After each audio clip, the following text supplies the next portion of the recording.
Hi there, and welcome to the Good Enough Tool Companies podcast. My name is Chris Piercy from Good Enough Scenery, and joined as always by my good friend Stephen from When I Can Hobby. And we're going to be chatting about a couple of different battle companies, the games we've just played, and one of the scenarios as well. But first off, Stephen, how are you? Yeah, good. I'm happy we have sunshine. I think is the only thing I'm saying at the present moment. It's a glorious weather, apart from today it was a bit wet, but fantastic weather. We got to play some games as well last week, which I was very happy about. It's been a while from throwing dice in anger, so I'm feeling good. I'm feeling chipper. And how about you, Chris? How are you feeling? Sorry, you broke up then. I assume you asked how I was. Yes, Yes, I did. I'm ticking over. I very much enjoyed eating pizza and rolling dice and just Yeah. loving the fiefdoms and they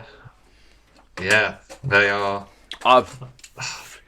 You're not. I mean, I literally, I think it was one of those games. Let's be honest, it was the dice where we get. So our first game was the Wolves Attack, which was a fine. That was just a good game. I find that scenario is when you got strong battle companies, it becomes a little bit one sided. It was too but easy. It's a good experience. But it's a good experience romp, which I needed. I desperately needed, So I got a load of guys. I ended up, I think, after our last two games, I ended up with 3 people on Path of the Hero, which was just much needed. The Wolves Attack. Yeah, it was. I think the Wolves Attack is an interesting scenario to play with weaker battle companies. It was an experience, money grab it was, and it worked. It was great. Yeah. And then we went to defend the gate, which you won. And I can't get upset. The dice were just not on my side. That was it. There was nothing else. I literally had berserkers, my 2 sergeants, my leader, and 1 extra scout all together in one group in the unit. And it's just against a couple of horses, and I got destroyed. Yeah, there was one bit of I don't know if you want to call it bad luck or whatever, but where I was in a position where my leader could charge one of the berserkers on his horse, and once that guy, well, he got decimated, and then I was able to kind of swarm a little bit, but yeah, your dice rolls were not great, and my fiefdom's sergeant fall on the fat on his horse. He's on part of the warrior, and he's got heroic presence, which means that on a 4+, he gets a free heroic combat every single turn, and I think he got it 4 or 5 turns in a row. And not only that, it was a position where he was able to, kill one person and then charge into another one. So I think he might have ended up with 8 wounds, which is just disgusting, really. It really was, yeah. But yeah, the dice were not friendly to you. But and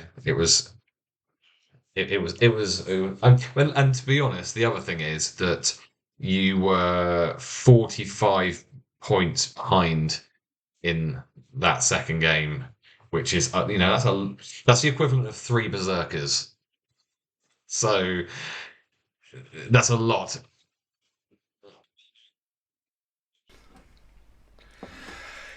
It was, but I think also on the flip of it, again, it was one of those ones where I think I scored 2 kills, and that was it. And on a whole, I should have got a few more in there. There should have been more going on. Again, it was, to be absolutely honest, halfway through, I was just like, my dice is not rolling. I even changed the dice for whatever that's worth, because obviously that makes a difference. But yeah, I was just rolling 1s and 2s. But then on my upgrades at the end, I was getting the 5s and 6s. So and everything else was going hunky dory. Later on, it was. Yeah, it kind of balanced out, but it's not in the short enough period of time for the game to make a difference. But you did make one massive mistake, if you remember, though. Oh yeah, I did. That was I gave my guys was it grog? Oh, what's it called? Urukai Grog. Urukai grog, where I can re-roll one attack for one to wound, wasn't it? Or one? No, one dual roll dice That's it. for every model on every turn. Yeah, And you said, I'm going to use this. I was like, okay. And then we both completely forgot that you'd said you were going to use it. So Until I all had those dice rolls. it could have been completely different. It could have been completely different, but it wasn't. But yes, when you use it in the next game, which I presume you'll use it in, 100%. we'll put some sort of marker down on the table so that you don't forget that, because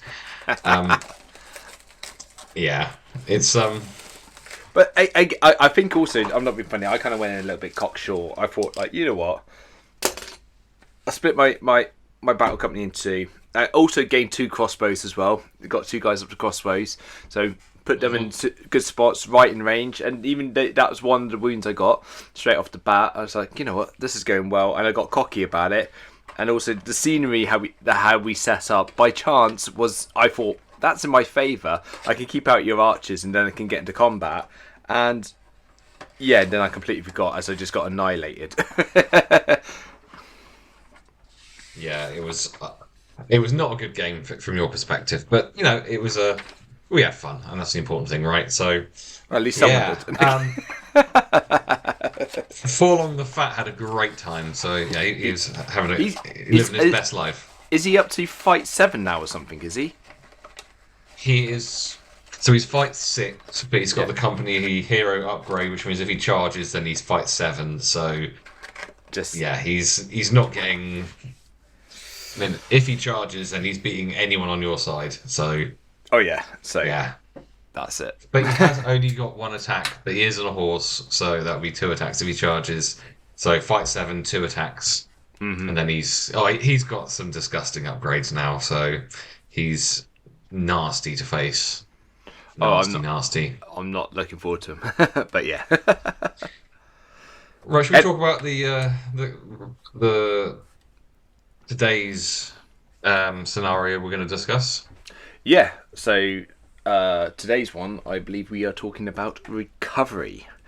Should I introduce it? Go for it. Oh, wow. I can't do Sean Bean. No, a relic of a bygone age has awoken, drawing all manner of armies and creatures to its power.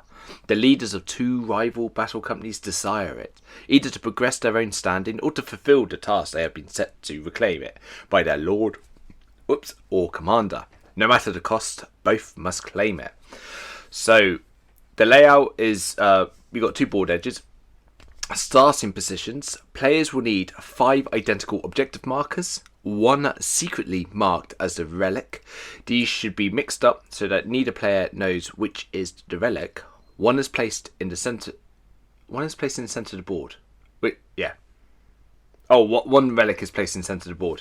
Both players roll a d6, then alternate placing the remaining objectives, starting with the player with the highest scoring roll. No objective can be placed within 12 inch of either player's board edge, within 6 inch of the edge of the battlefield, or within 8 inches of each other. Both players roll a d6, with the highest scoring player choosing their table edge.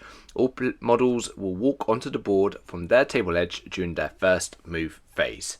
So yeah, it's I don't think the actual picture of it shows it too well. It shows them all in a line, doesn't it? But you can place them anywhere on the board.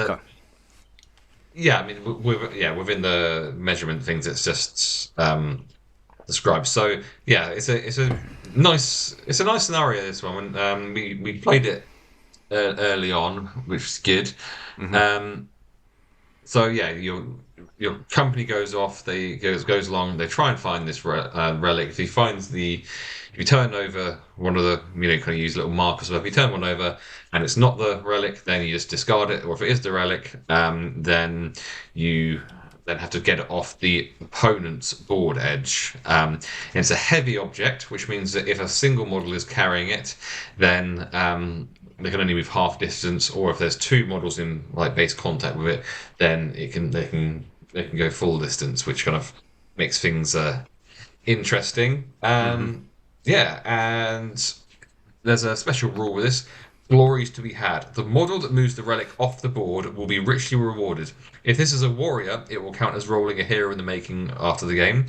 If this is a hero, they will receive a free roll on the experience table, in addition to any other experience bonuses. If two models simultaneously carry the relic off the board, choose one of them to get benefits. So, yeah, what's your... Do you remember playing this one?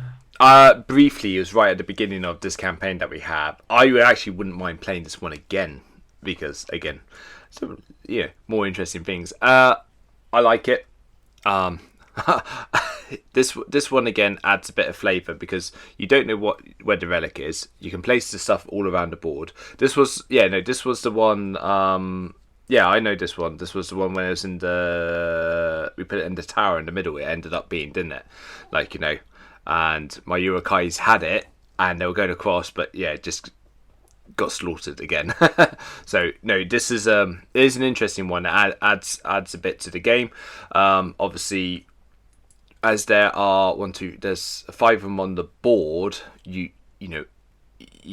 Setup is out the window, isn't it? You got to go for the first relic you can get, or you split your guys, you try to get the relic, and you always end up fighting for the last one, and this is a good game. This is a good game. I think I find it interesting now with our stronger battle companies. It was a good one to start with I also think it'll be quite interesting with the stronger battle companies as well. So yeah, I mean, I really like this scenario. I do think it's interesting. My one thing that I don't like about it is the fact that you can find the relic straight away. And it's just completely random. If you do find the relic straight away, then I think it loses some of its fun, because if you first turn, and I've had this happen. First turn, you move to one of the objective things, you turn it over, all of a sudden it's the relic, and then you're like, okay, well that's the relic there. It's like, okay, well everyone's just going to swarm to that area, or some people are going to swarm there, some people are going to okay, well which ways are there for you to get to the other side of the board? Yeah. How much terrain is there? And just kind of create your bottlenecks, and then it just ends up being a bit like a fight to the death, which is not quite as much fun as if they are all split up and all over the place, and then later on it's like boom, because you're like, oh my god, these guys are right on completely the wrong side of the board. And you're this far over the board now because it's a few turns down few turns along. So yeah, that's the only thing I don't like about it. I think the fact it's a heavy object rather than a light object, it's makes it interesting because you've got to have a couple of people carrying it, or one person if they're burly. Yeah. if you have a bird fall on. Yeah, on his horse. Oh no, you can't carry it on a horse, can you? He can't carry it on a horse, unfortunately. No. But yeah, definitely a good one to do early on, just because it's nice to get some extra upgrades and stuff, just to kind of get the company moving along. So yeah, I'm a fan of this one mostly. Yeah, it's another one it adds variety. I think things that you can do with this to make it really interesting is how you set up the terrain on that board. We set like the pieces were up high. We put all of them up high, so it wasn't a straight to the first turn to get to it. There were some difficult terrain tests to get to it. I mean, you can spice it up a bit yourself, you can make it a bit more fun that way. And yeah, I think to make it more interesting is literally where you set it up on terrain, set it in the middle of a deep dark woods, set it up on the top of a tower, so you have to get to it, and then also once you get to it, then it's getting through and getting out of it. So yeah, again, it's a good game. I think you can enhance it yourself and make it even better. But like you said, if there was one failing, it's being able to find it on the first turn.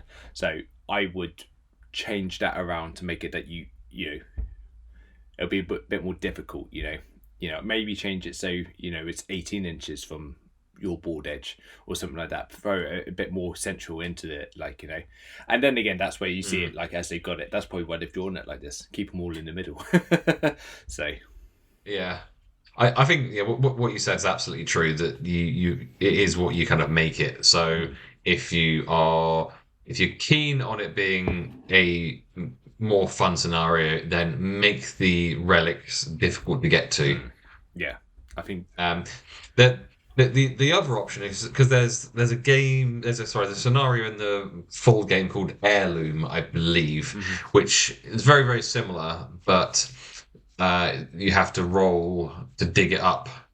Okay. I think it is on the ground, but then it's a roll. It's only a 4+, but it's a 4+ to kind of, and you have to have not been in combat and stuff like that. So that kind of is something which you could add in just to kind of make it slow it down a little bit. Could you just imagine that, it's just like you dig up four of them. It's not them. You all know it's going to be the last one, and you're just fighting over, just trying to get someone who's not in combat to dig it up. It's just going to be a fighting. I think that would be quite funny. That would.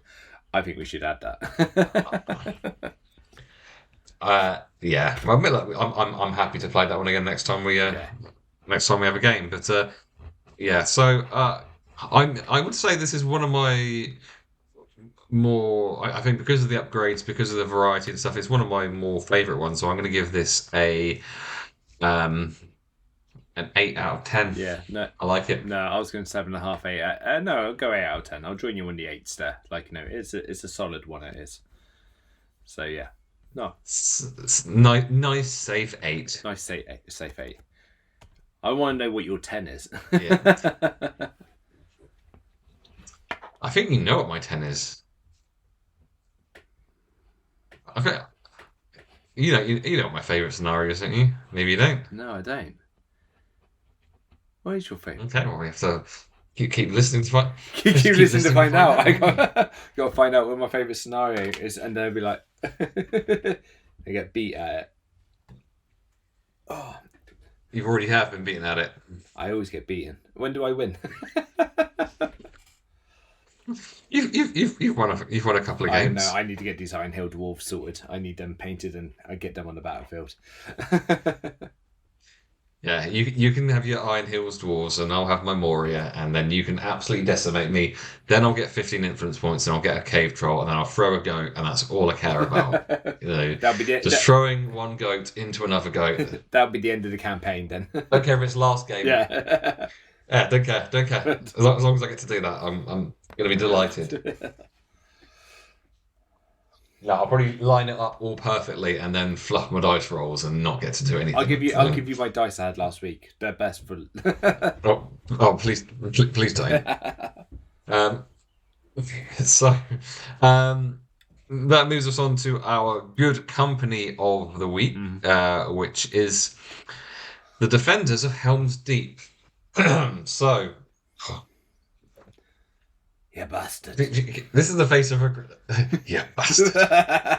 It's the face of regret of a man who knows that he shouldn't have agreed to something, but then he kind of enjoys it, but then he kind of recognises he's not actually that good. But anyway, here we go. You bastard. The assault on the Westford.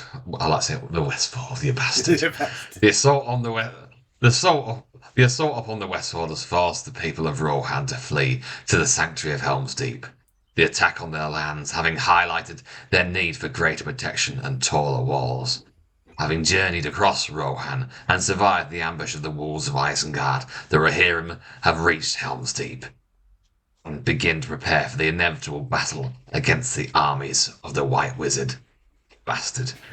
As the legions of Saruman's fighting Uruk-hai come into view, the heavens open and begin a downpour upon the fortress of Helm's Deep. Theoden stands atop the Hornburg with his trusted guard, ready to command his forces in the coming battle. Upon the deeping wall, ranks of men and elves stand side by side with one another, honouring the allegiance that stood between Elendil and Gil-galad over 3,000 years ago. You bastard. You bastard. There you go. So, the starting battle company for the defenders of Helm's Deep is 1 warrior of Rohan with shield, 1 warrior of Rohan with bow, 2 warriors of Rohan with throwing spear and shield, 1 Galadrim warrior, and 1 Galadrim warrior with elf bow. Correct. There we go. I was going to say something else, but then my brain just completely forgot how to do words and stuff. So the reinforcement rolls, fairly simple on this one. So it's only 3 influence points in order to do a roll. So 1 will get you nothing. 2 or 3 will give you a warrior of Rohan with choice of war gear. A 4 or 5 will give you a Helminga with choice of war gear, and 6 will give you a Galadrim warrior with choice of war gear. So the company hero upgrade is called One Final Blow. A resolute warrior, this defender will not go down without a fight. If this hero is slain, they may immediately make 1 strike on each enemy model that was engaged with them using their base strength, which I believe is Haldir's special rule in the full game. And do you want to do the advancements and the other company special rule? So the advancements, there is only 1 for this one. That is the warrior of Rohan becomes a Helminga. I'm sorry, yeah. Just Helminga. What, you Minga? Helminga with equivalent war gear. So that's the only advancement. Then the company special rules are models armed with throwing spears may use them as standard spears in addition to their normal use. Oh, that's nice. So, spear support. However, if a model uses the spear as a throwing spear in a turn, they cannot use it as a standard spear in the same turn. Makes sense. Yeah. Unlimited No, spears. you can't use that spear. No, you can't use that because you just threw it. Yeah. So, yeah. Yeah, so,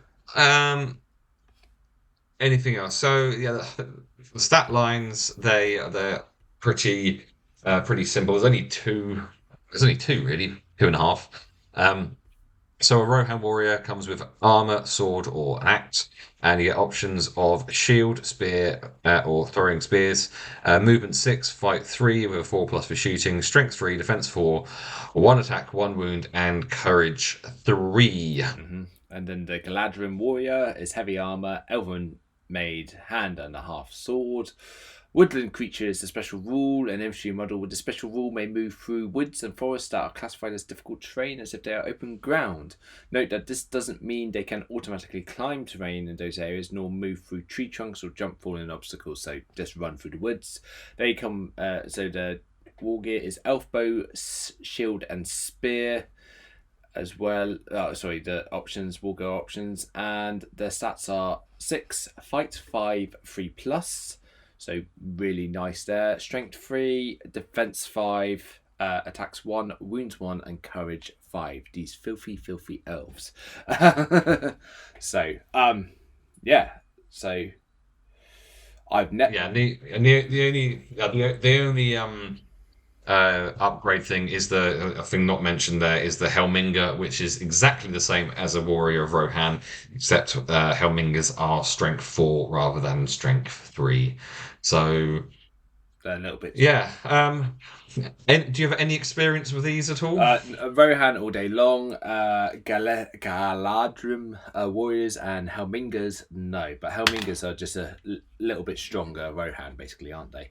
So, Warrior of Rohan that's been to the gym a bit more. yeah, he's been on the weights.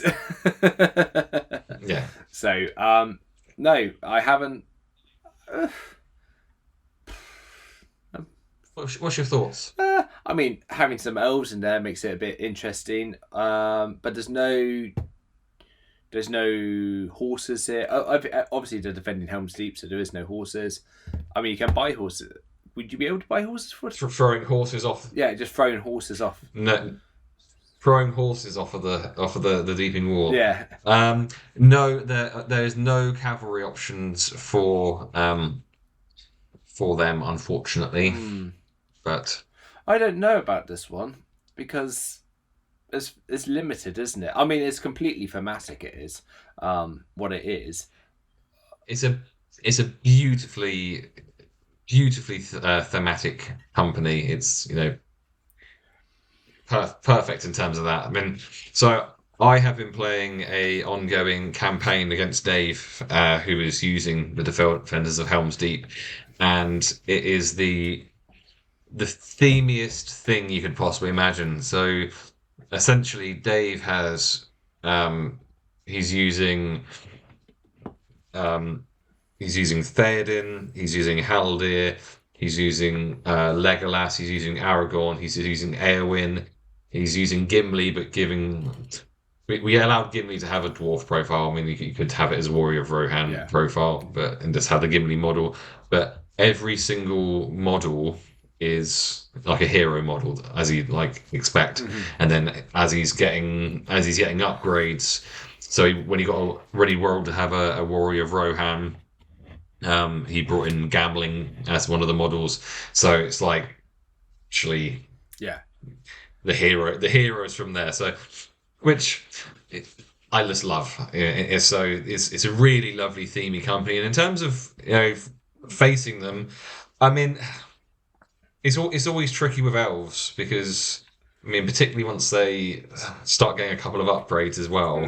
But fight 5 and 3+ shooting is just really good. So starting at fight 5. Always tricky to come up against, and the fact that your throwing spear guys are essentially spear guys as well is adds an extra attack in there. So yeah, the Rohan shooting is kind of average kind of shooting. The elf shooting's very good. So and what's the strength of an elf bow compared to a human bow?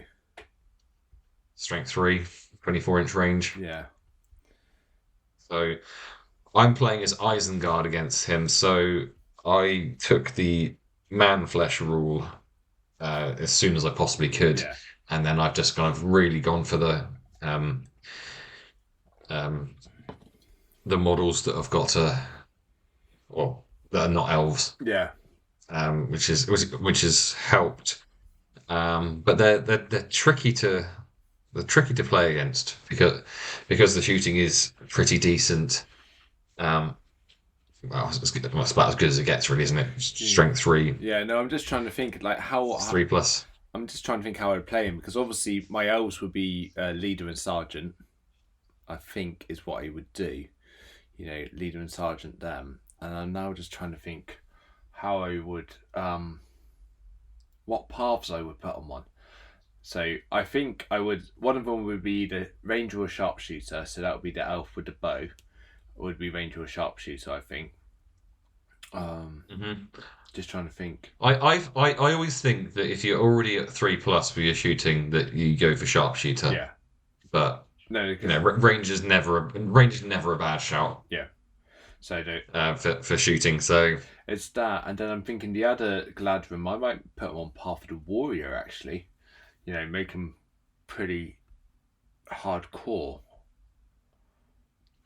Well, yeah. The thing is, so we haven't mentioned. It's the first time we've come across elves in the podcast so far. So the elven maid thing means that if it comes down to a tie, then if you're tied on fight value, it doesn't happen very often if you're fighting elves, but if you are, then elven maid means that you win on a 3+ rather than a 4+. Oh.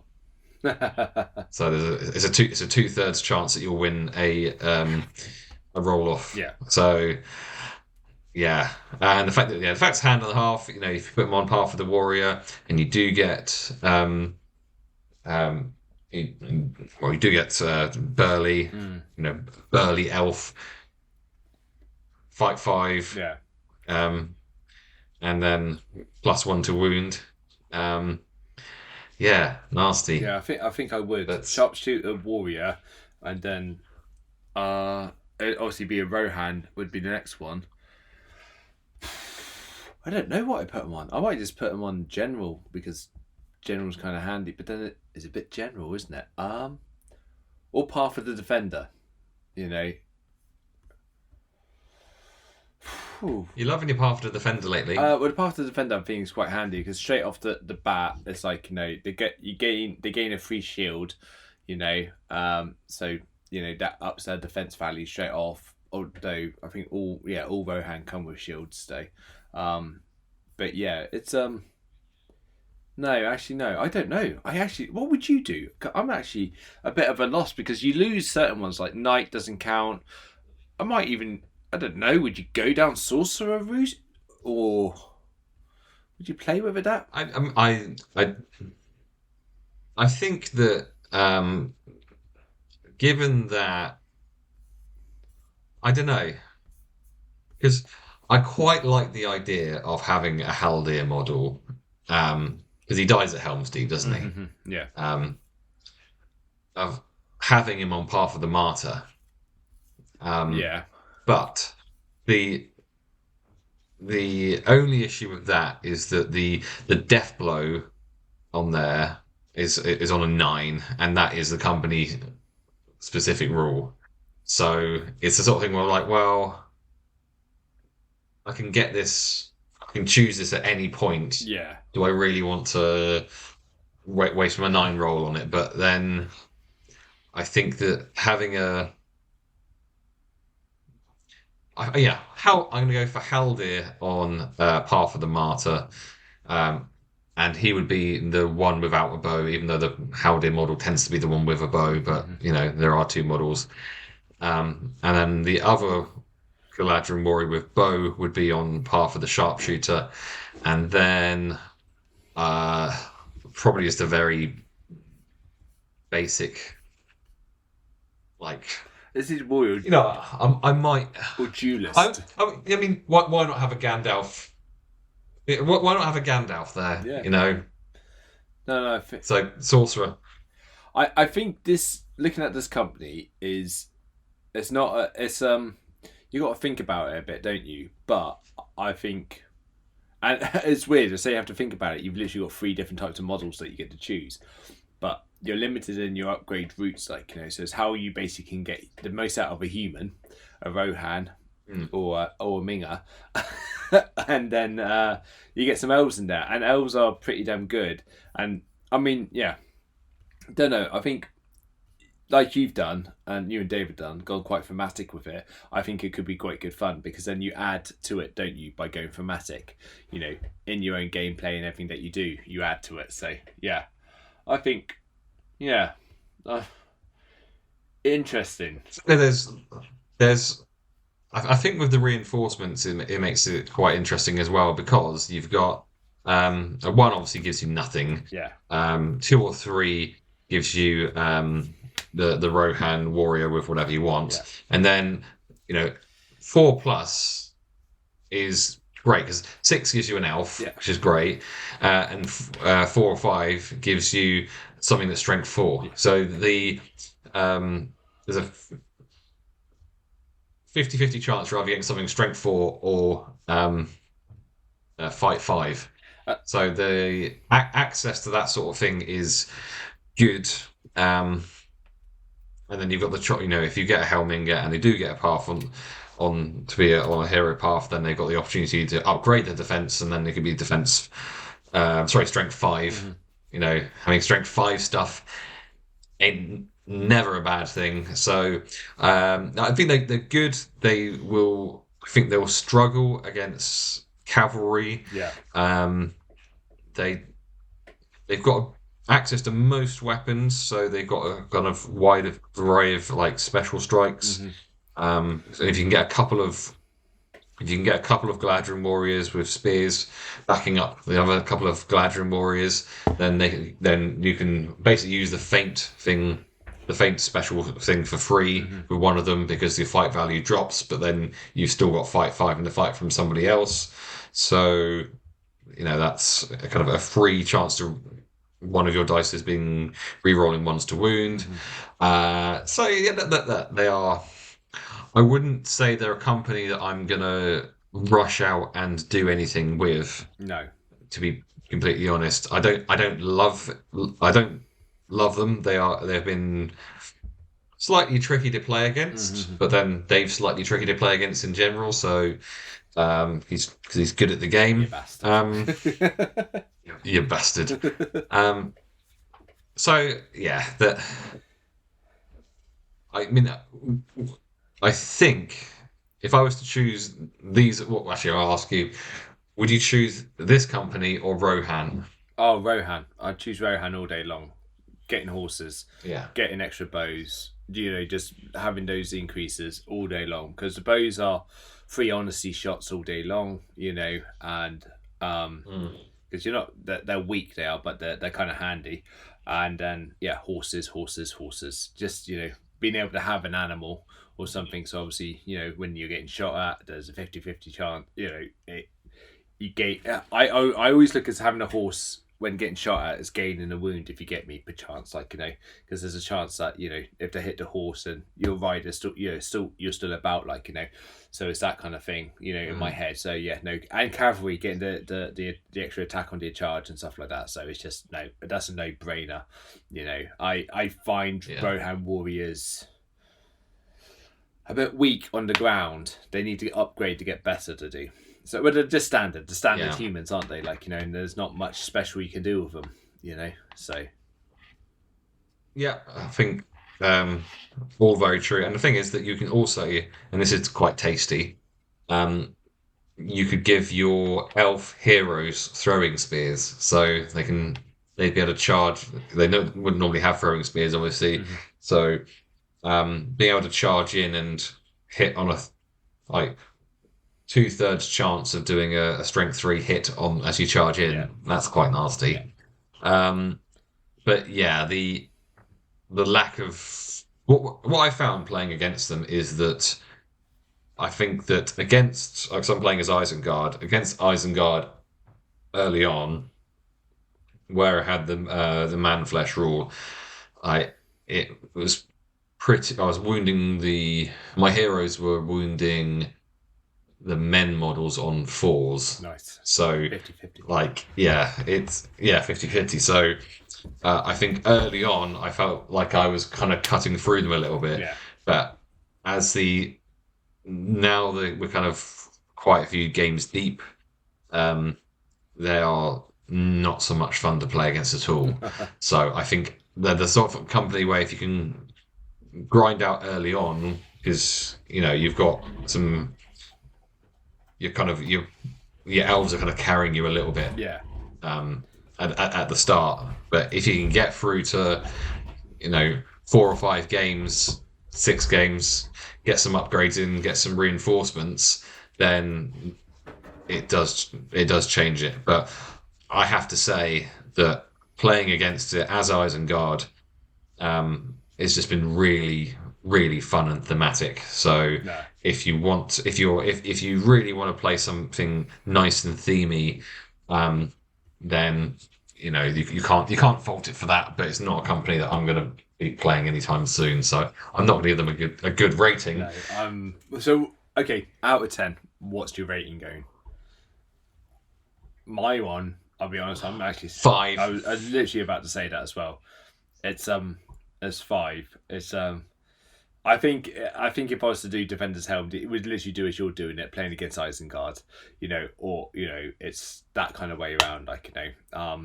I wouldn't play it if I went up against if I went up against anything that's got cavalry, it's going to destroy the human models all day long. And like you said, your crutches, your elves, and your elves reinforcements you only get on a 6. There's a 1 in 6 chance you're going to get those reinforcements. You could end up with just loads of warrior Rohans with a couple of mingers in there.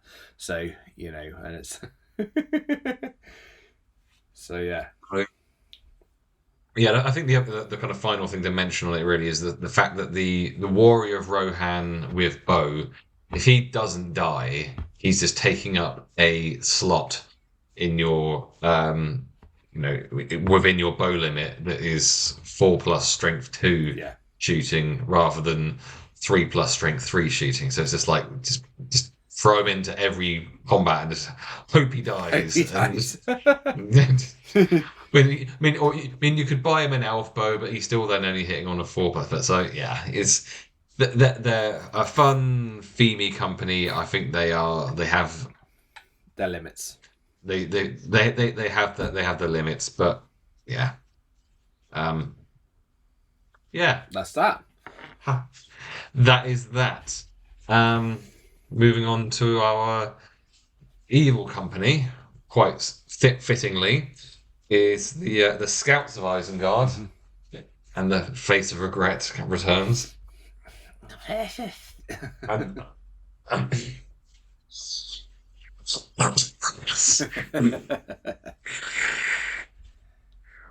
I've been trying to work out how to do, you know, the bit where he's like playing with the water and the fish. I've been trying to work out how to do that without sounding like a completely insane person. Like, like he's not an insane person as it is. Like, you know. yeah, but I don't want to look like an insane person. Oh, she's nice. that kind of thing. Yeah. See, mental person. No, I think it's absolutely pretty much your day to day. Yeah, pretty much. Helm tracked Frodo and his companions to Emerald. Saruman's scouting Urkel have managed to engage and break the Fellowship pressures. Their mission to capture the halflings has resulted in Merry and Pippin being carried away, and the valiant Boromir falling to the Rook's arrows. Unless it gets to it. From Helm. Now the Uruk make haste to deliver their prize to my master. These bands of orcs and Uruk only have to give by the instructions of their master. And they take it from us, my precious, and have great disdain for each other. The intentions of Earls are on the page. I went Elmo there. This manifests itself as a power struggle with both orcs and Urks alike, trying to stir that they are the strongest by slaying the most enemies, and they fight all the harder to do so if the other is watching, no doubt sneering nearby. Precious. You know what? I like that, Chris. You did well with that. It's getting better and better. I really hope the tonsillitis will be worth it. Oh, 100%. I totally think it is. Like, Oh, so Jesus Christ, I'm gonna get shares and lockets. So the starting battle. Actually, it would help if I was on the right page. So, literally, going to read out. There we go. Scouts of Isengard. So, the starting battle company here is one Uruk-hai scout. That's right. Yeah, one Uruk-hai scout with shield, one Uruk-hai scout with Uruk-hai bow, one Uruk-hai scout, one orc warrior with shield, two orc warriors with spears, one orc warrior with two-handed weapon. The leader and sergeants in the starting battle company gain what's that? Marauder upgrade to their profiles regardless of race. So that makes them they can go up to 8 inches of movement, isn't it? Yeah, 8-inch movement for the Marauder upgrade, which is hasty. So the reinforcements going to cost you 3 influence points. 1 will give you nothing. 2 or 3 will give you an orc warrior with choice of war gear. 4 or 5 will give you an Uruk-hai scout with choice of war gear. 6 gets you a roll on the special chart. So a 1, 2, or 3 will give you a marauder with choice of movement. So that's something with 8-inch movement, and a 4 to 6 will give you a feral Uruk-hai. Advancements. So the advancements that you have is a Urukai Scout becomes a Marauder with equivalent war gear. A Feral Urukai becomes a Feral Marauder, so he gets to run faster. A Feral Marauder is a Feral Urukai that has a move characteristic of 8 inches. Yeah, so both advancements just give you 8-inch movement, which is pretty tasty. Company hero upgrade, animosity. So if you've watched or listened to the Kira Ungol one, then you will know this one already. The Orcs and Urukai harbour great disdain for each other and will gladly seize any opportunity to upstage the other when the chance arises. If the hero is an Orc, they gain +1 to wound when making strikes when within 2 inches of a friendly Urukai. If the hero is an Urukai, they gain a bonus of +1 to wound when making strikes if they're within 2 inches of a friendly Orc. Nice. And then they also have so the company special rule, heroes gained woodland creature special rule, so running through the woods without terrain tests. And then their unique war gear is Urukai Grog. So that's 4 influence points for that. Hero may elect to use the Urukai Grog at the start of any game. If they do so, remove it from the hero's model's profile. Every model within the hero's model battle company may reroll a single d6 when making a dual roll for the duration of the game. So, yeah. Unless you forget to use it. And and that's that. But say you're going to use it, lose your 4 influence and never use it. No. So, yeah. Yes. So go through those. Yeah. Do you want to do it? Start. So you've got so you've got Urukai Scouts. So they've got armor and sword. They can have an Urukai bow and shield. So movement 6, fight 4 for 4+ for shooting, strength 4, defense 4, 1 attack, 1 wound, and courage of 3. And then, as we said, the Marauders are the same but have an 8-inch movement. And you have the Orc Warrior, that is armor and sword. They have the war gear options of bow, shield, spear, and 2-handed weapon.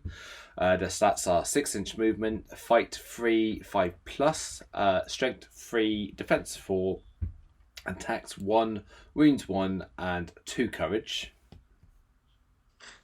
And you've got Feral Urukai. They are armed with 2 swords. They have the Oblivious to Pain special rule, which means that if they are wounded on a 6, they can ignore that wound.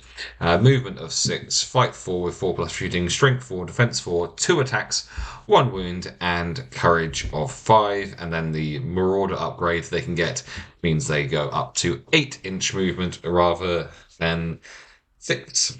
So, how aware were you of this company?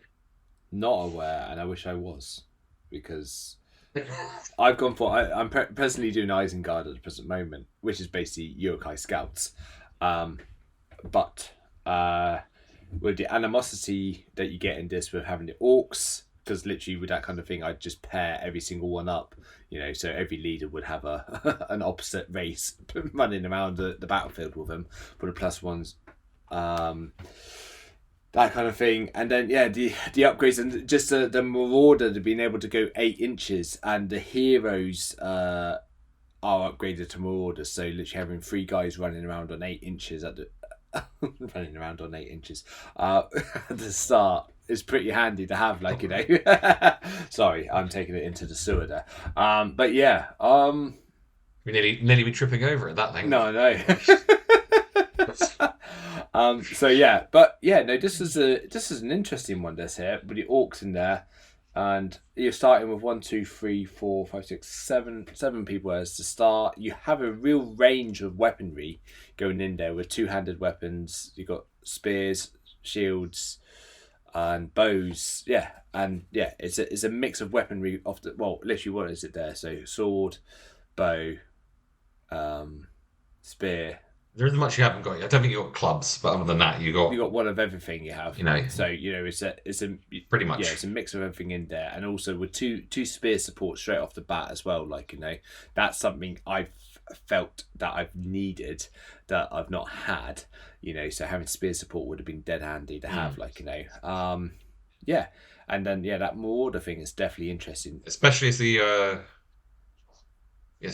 Orc Warrior with Spear could be the Orc that your Uruk-hai hero was nearby. Mm-hmm. So kind of That positioning becomes really, really simple then. it's Um, it's that, and then yeah, so I have played Dave. He's used this company against me for a number of games. That the 8-inch movement is absolutely the most tricky thing to play against and remember because it means that he can position himself 7 inches away and I can't charge him and he can charge me. So unless I've got, it's like when you play against dwarves, like as a human or or as orcs or whatever. Yeah. Knowing that if you stay more than 5 inches away, they can't get to you. So it means that priority roll makes such a difference. So that 8-inch movement is really quite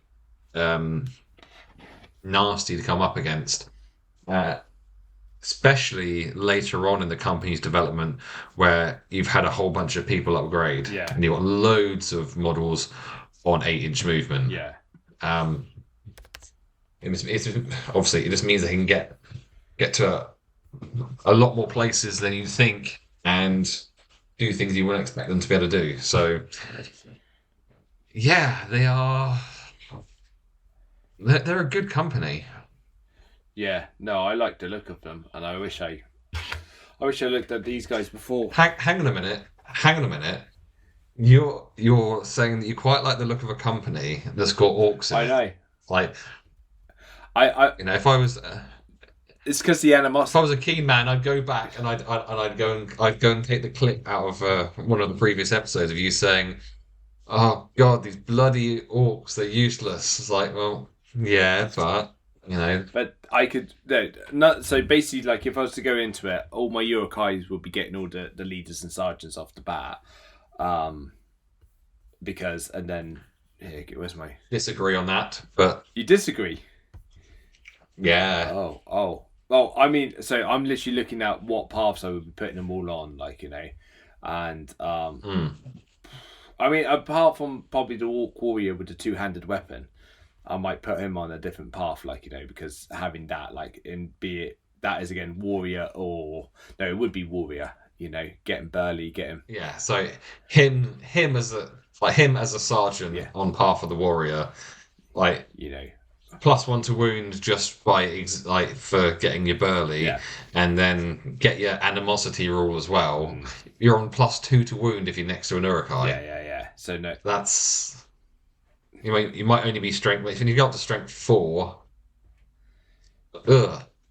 strength 4 against defense 6 would be wounding on 3s. Nice. So that's why I wouldn't. That's why I would do it all Uruk-hai. Literally, as I was going through the list there, I just saw the two-handed weapon. I was just like, no, that's a warrior all day long, So he's a sergeant warrior all day long. But then no, the other two would be Uruk-hais, and then I'd spear support. I'd put the 2 orcs with spear support behind.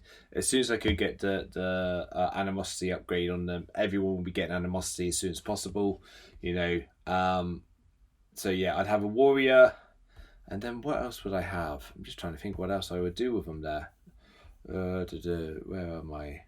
So I would be having the Uruk-hai, either the Uruk-hai Scout or Uruk-hai Scout with Shield.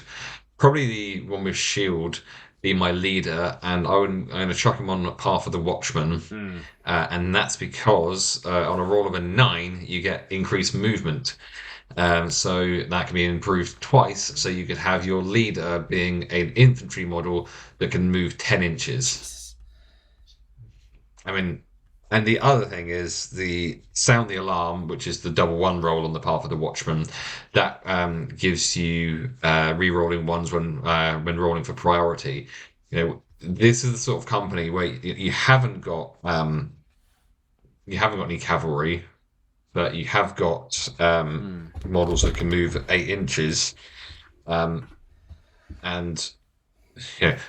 having that higher opportunity of being able to get priority when you've like positioned yourself 7 inches away. It's like, well, you've got priority. You think you're laughing. Well, I'm going to re-roll this now, and now I'm going to be able to charge into you. Yeah.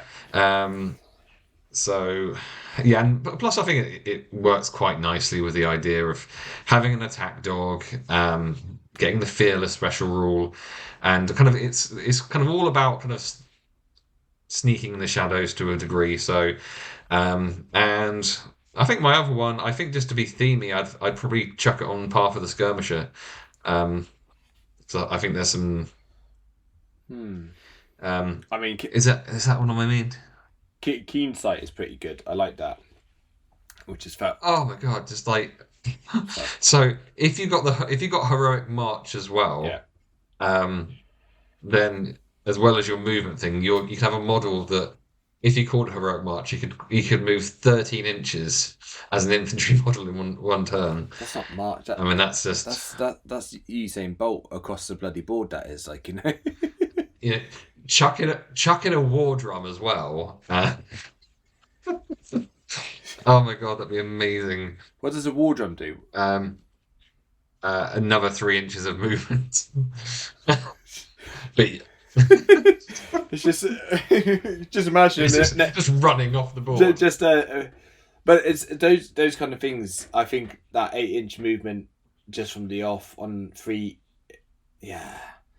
that makes certain things like even like when you got like heavy items to move across the board and stuff, like, you know. But if things came down to a foot race, you know, if things were down to a foot race and you had 2 marauders carrying a heavy item, like, no one would catch them. You know, you'd be throwing everything at him, shooting stuff at them, and they're just out of reach all the time, like, you know, gaining ground. After 3 turns, they're full movement away from you, like, you know. So, yeah. Oh, so but if you got a feral Urukai marauder on a path, well, I think it's fair to say that if you ever get to your kind of top special chart thing on a hero in the making, you're very excited because there aren't really ever any bad options. But and a feral Urukai who upgrades to a marauder and then becomes a hero in the making. Because that's one of those interesting things where, like, you don't actually want it to become a hero in the making too early. Yeah. You're desperate to not get that 6 if your Urukai dudes get promoted. You're like, chance to advance. You're like, no, don't become a hero in the making. Please don't become a hero in the making. Yeah. I just had a kind of a thought about this actually with regards to the Orc Warrior, and he has to become a hero straight away. Like, the other option is that you have your standard Urukai Scout be on par for the Warrior, and you just buy him a 2-handed weapon, a 2-handed axe. And then you got strength 4 with +2 to wound. Or get him doing piercing strikes every single time. Then your strength 5 with +2 to wound. So that would mean auto wounding defense 5. So obviously the dice didn't explain. You wounded on 1s, I think. Oh, done that right? No, 2s. Sorry. That's unreal, though. 5s on 5s is 4. Yeah, 2+. So no, I actually really like this company, and with my Urukais as they are, it wouldn't take much just to get. Can I start another one, Chris? Can I start another battle company? You can always start another battle company, and that's what's great about it. And they are similar enough. I mean, have you got? I don't even know if you've got any Orc Warriors. I've got Orc Warriors, so I think I'm going to make these. Because, see, the only thing is, it's interesting, isn't it? Like, because I wanted to lean on my Berserkers. I've got 3 Berserkers at the moment, and they're just not. They're not doing it. Like, you know. Oh no! Don't give me that. Like Berserker Barry. Oh, to be fair, 2 of them I just checked now. I got it up. Berserker Chad and Berserker Barry are both on Chad. Is he into like California. Is he from Yeah, California? complete. Like, does he? He's just an absolute arse. So yeah, both of them are on hero paths. They've literally both gone to hero paths, and I haven't chosen their paths yet because I need. Oh, sorry, no, I did. I put both of them onto Path of the Warrior. I did. So I mean, that makes sense with Berserker Blade, but yeah, um, I've got two other guys. yeah. I mean, I've got a new thing that I'm thinking that I'm gonna limit myself so that I can only have one type of hero path per company. Oh, one person per hero path. Yeah. So I mean, so I don't think I worded that very well, but yeah, Yeah. you. I got you. Yeah, that's what I meant. Yeah. So No, so I because they're my first warriors because I have defender, skirmisher, and general. But yeah, general he hasn't actually he's all he's gained. This is the one thing I also find interesting about the hero paths. We're scatting over everywhere, but with the hero paths, like my general hasn't gained any general specific. All of his stats have gone up. Like he's fight 6, strength 5, defense 6, 2 attacks. Like 3 might. Like he's pretty good, but no general specific things. And the same defender hasn't gained anything specific with that.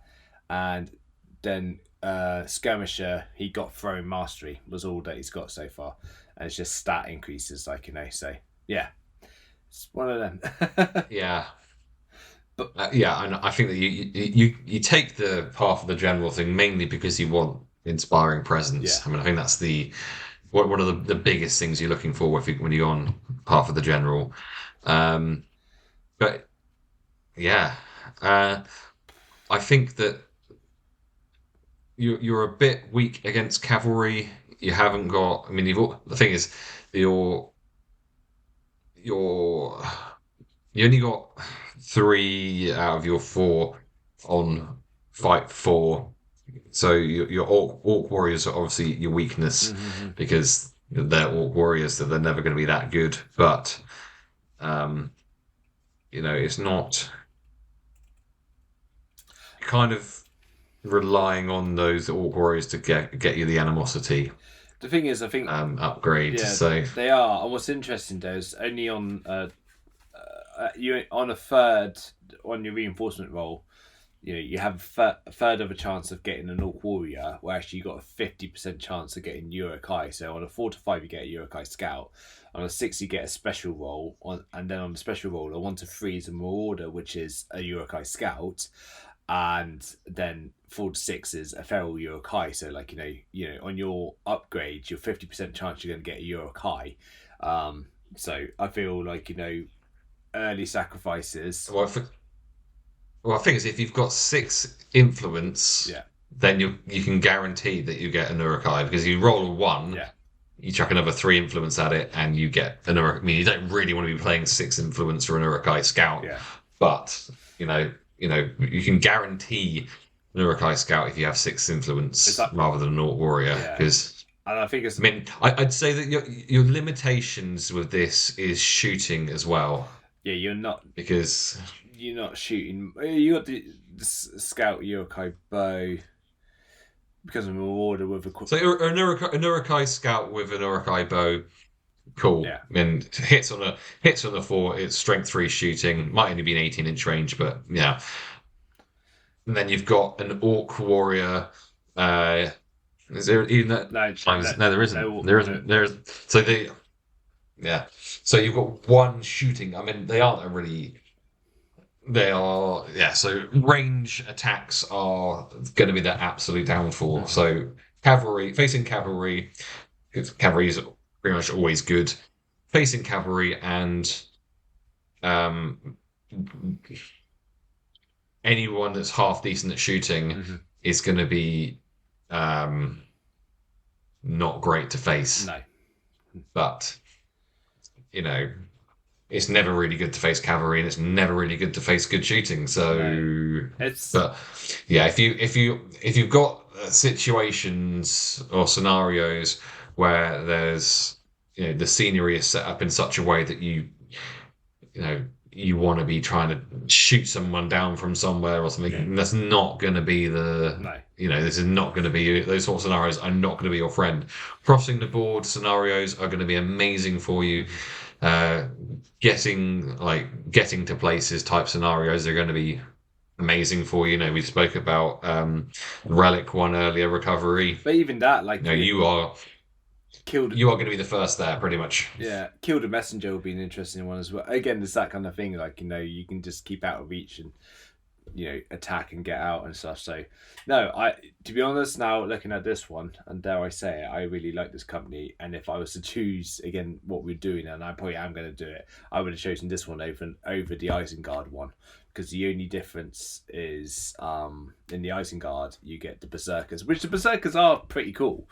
But this is just, running around the board a bit more game. Kind of as I put it this way, in that last one, if I had a couple of guys with 8-inch movement, just to be able to get to the gate quicker and get into those combats quicker would have made a difference. It would have changed the way the game goes, and such. Sure. So, yeah. I am out of this. I'm actually saying I would rate them an 8. As high as that? So one that I can't remember. I can't remember what I gave Isengard. I think it's a 7 to 8. It was 7.5. Basically, it's one less because of shooting and one less because of cavalry.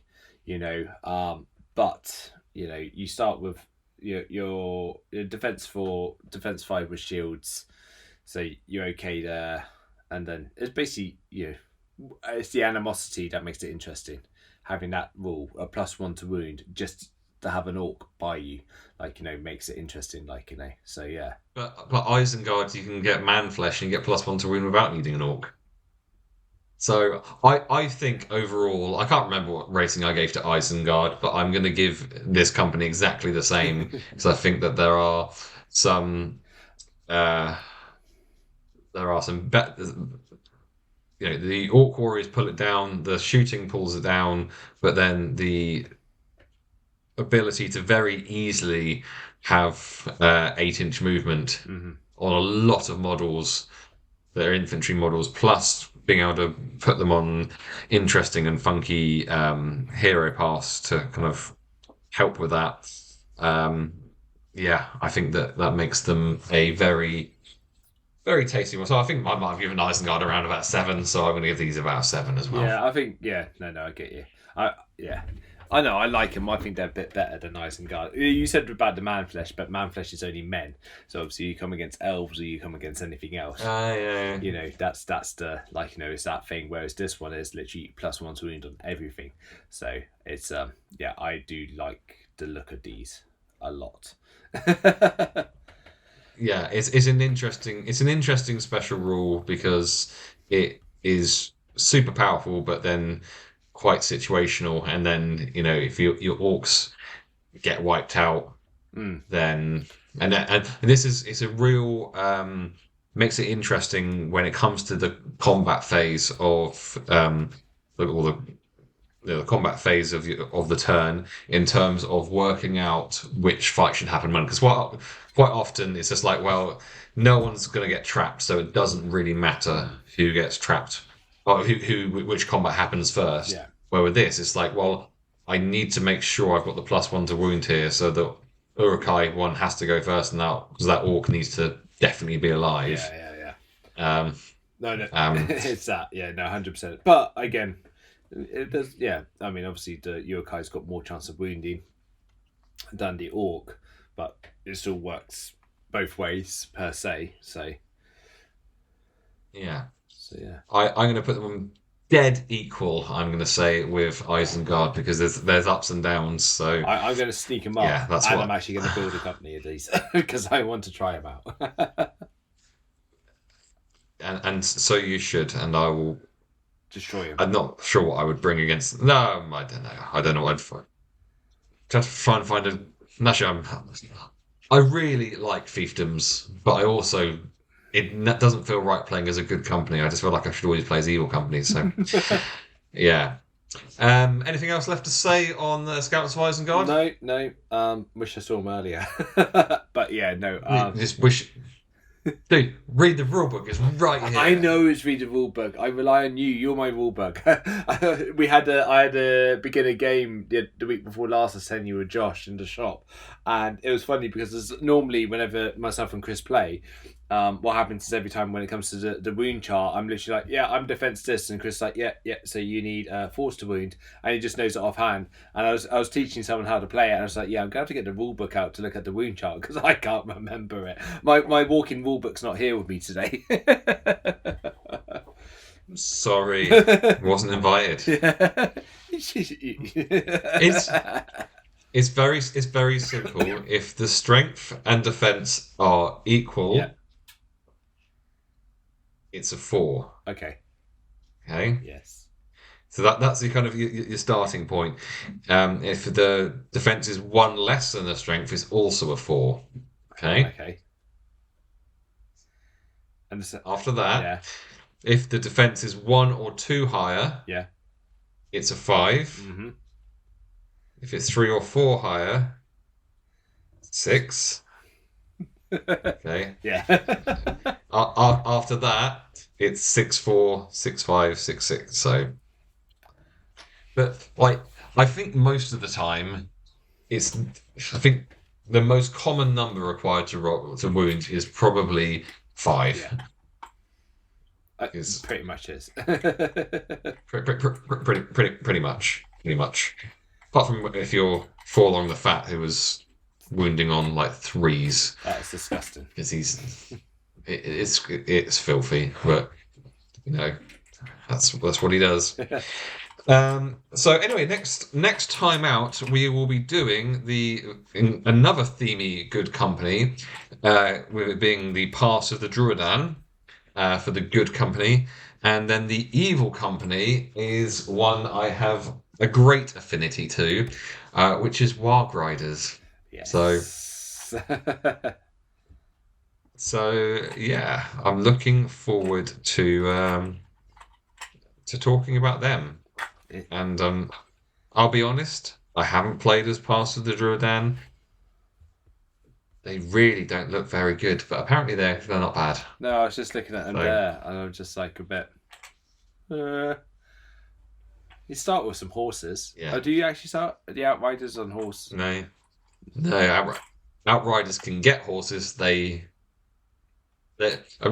Outrider is like a Rohan warrior with a lower defense and better shooting, if I remember rightly. But they can get horses, yes. Yes. And what's the Woes' warrior? It just sounds like what's his name? It's just someone with a list. A Woes' warrior. So you've read the books, right? Yes, a long time ago. So when Rohan, I don't know why we're talking about this now, because I'm sure we'll talk about it again. When the forces of Rohan are desperately trying to get to, oh my god, the Pelennor Fields, the only way they can get there is through going through the Pass of the Druadan, which is an area of like, I don't know if it's part of Rohan or just like joined to Rohan or something. That's that there's a guy called Ganburigan who is in charge of these kind of wild men who live in this area. Yeah. And yeah, I mean they're interesting, but a lot of hatred going on. So what's interesting about them is we shouldn't be talking about them now. People talk about it, but in their special rules, I just looked it up now. Their stat line is not great, but they've got hatred of goblins, hatred of orcs, hatred of urukai. So that's +1 to wound any of them. Nice. Stalk unseen and woodland creature. So basically, basically Tarzan. Basically, angry Tarzan. Angry Tarzan. But yeah, that's what they're all about. Anyway, that is for the next episode of the Good Enough Battle Companies podcast. But thank you for listening to this episode of the Good Enough Battle Companies podcast. It's been a joy having you on as ever. And sorry that you haven't read the rule book. Look, maybe read through the rule book and you go, "Oh my god, I didn't realize that Arnor were in it, and Arnor are actually really good." Yeah. Okay, I'll read. No, look, you say that, I don't believe you. I won't read. I'll be honest with you. To be honest, like half of this podcast is me learning how. Wait a minute, you can shoot? What? What's this? No, it's it now. What's this now? No. Okay, right. Thank you everyone for listening, and we'll catch you for another episode soon. Bye bye.